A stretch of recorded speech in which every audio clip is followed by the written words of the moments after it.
Hello everyone, मेरा नाम गरिमा है और इस वीडियो में हम लोग को curricular food nutrition and hygiene का चैप्टर नंबर 20 करने वाले हैं, जिसका नाम है डाइट इन ओबेसिटी। तो ओबेसिटी का पहले हम लोग मतलब समझते हैं, फिर इसका डाइट देखेंगे। ठीक है। ओबेसिटी मतलब होता है मोटापा। जब हमारे शरीर में फैट बहुत ज़्यादा जमने लगता है और हम लोग थोड़े से मोटे होने लगते हैं तो उसको मोटापा कहते हैं। ठीक है। देखिए क्या लिखे हैं। It is a chronic health condition and can be diagnosed using person's BMI। BMI होता है जिसका फुल फॉर्म होता है बॉडी मास इंडेक्स, जिसको हम लोग कैलकुलेट करते हैं और उसके थ्रू हम लोग पता कर सकते हैं whether the person is an overweight, is an obese, obese second level और ओबीज थर्ड लेवल। ठीक है। इसका जो फॉर्मूला होता है BMI का, वो होता है वेट अपॉन हाइट स्क्वायर, यानी कि सबसे पहले वेट होगा, नीचे हाइट इंटू हाइट होगा। ठीक। MCQ में पूछा जा सकता है, इसलिए बता दिए। अब देखिए मोटापा चढ़ता क्यों है ज़्यादा। जैसे कि देखिए फर्स्ट पॉइंट है टेकिंग मोर कैलोरीज। जाहिर सी बात है, हम लोग शरीर को ज़्यादा मूव नहीं कर रहे हैं और हम लोग खाते जा रहे हैं तो क्या होगा, लास्ट में हमारा बॉडी जो है फैट स्टोर ही करेगा ना। जंक फूड हम लोग रोज़ खा रहे हैं, रोज़ गोलगप्पा, रोज़ समोसा, तो एक तरीके से ये हम लोग एक्स्ट्रा कैलोरी ले रहे हैं, तो इससे हमारा मोटापा लगेगा ही लगेगा। सेकेंड देखिए है एज। एज मतलब ज़्यादातर छोटे बच्चों में फ़ैट ज़्यादा एक्यूमुलेशन होता है। जैसे जैसे वो बड़े होते हैं उनका हाइट बढ़ता है तो फैट जो है पूरा इक्वली बॉडी में ट्रांसपोर्ट होता है, जिससे उनका फैट कम होने का चांसेस होता है। ठीक है।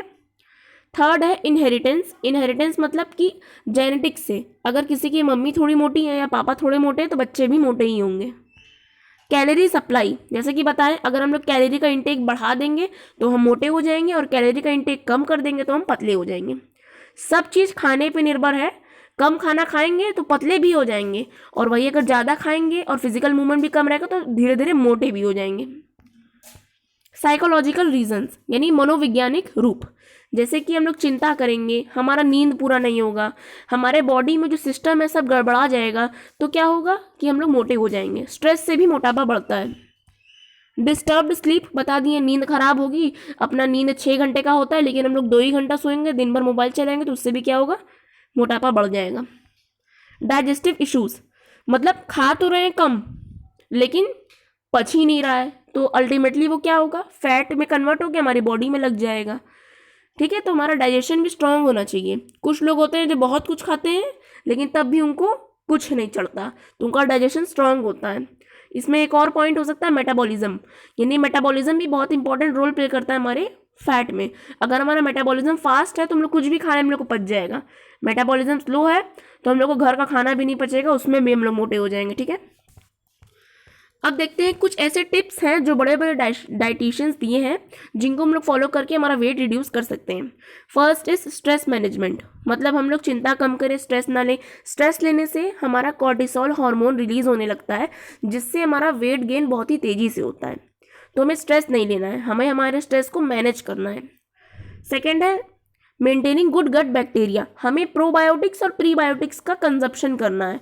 हमें दही या फिर खट्टी चीज़ें या फिर जो फर्मेंट की हुई चीज़ें होती हैं वो हमारे पेट के लिए बहुत ही अच्छी होती हैं, तो हमें वो सारी चीज़ें खानी है।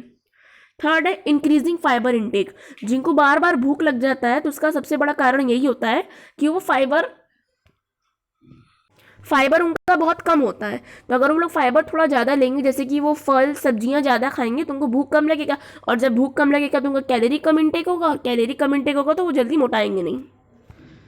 ठीक है। अब देखिए ये देखो कितना कैलोरी लेना चाहिए, 1000 कैलोरी से 1500 कैलोरी लेना चाहिए अगर हमें डाइट करना है और हमें हमारा वेट कम करना है। वैसे तो जनरली नॉर्मल पर्सन 2000 से 2500 कैलोरी ले सकता है, लेकिन if you are a person who is seeking to lose weight, so you have to take more than 1000 calories and less than 1500 calories.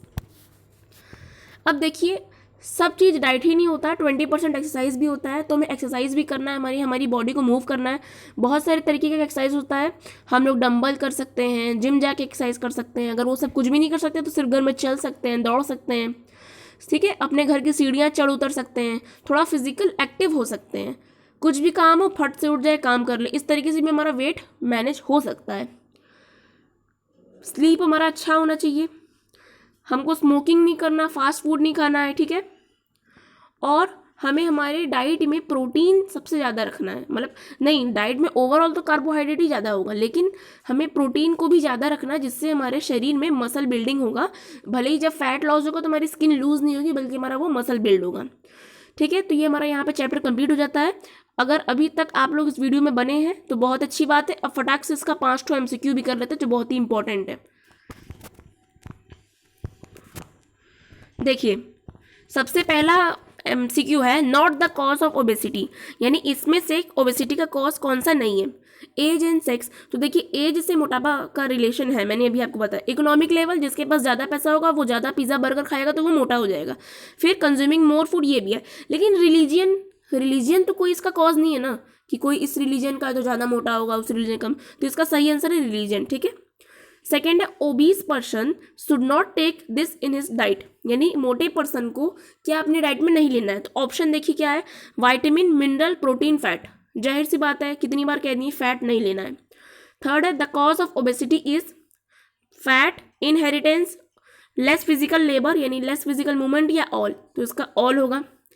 How many calories should not be consumed in order to reduce body weight, अगर हमें body weight कम करना है तो हमें कितनी calories नहीं लेनी चाहिए। तो हमें 10,000 कैलोरीज नहीं लेनी है, 10,000 कैलोरी तो बहुत ही ज़्यादा हो जाएगा, हमें सिर्फ 1,000 कैलोरी लेनी है। ठीक है, in which condition of the body does the body weight increase by 20% from requirement, obesity. ठीक है, जब हमारा वेट हमारे एक्चुअल वेट से 20% ज़्यादा बढ़ जाता है तो उस कंडीशन को ओबेसिटी कहते हैं। ठीक है, तो यहाँ पर ये चैप्टर भी कंप्लीट हो गया, इससे रिलेटेड MCQ भी कंप्लीट हो गया। अगर आप लोगों को ये वीडियो अच्छी लगी हो so please like this video and subscribe our YouTube channel. Thank you so much for watching.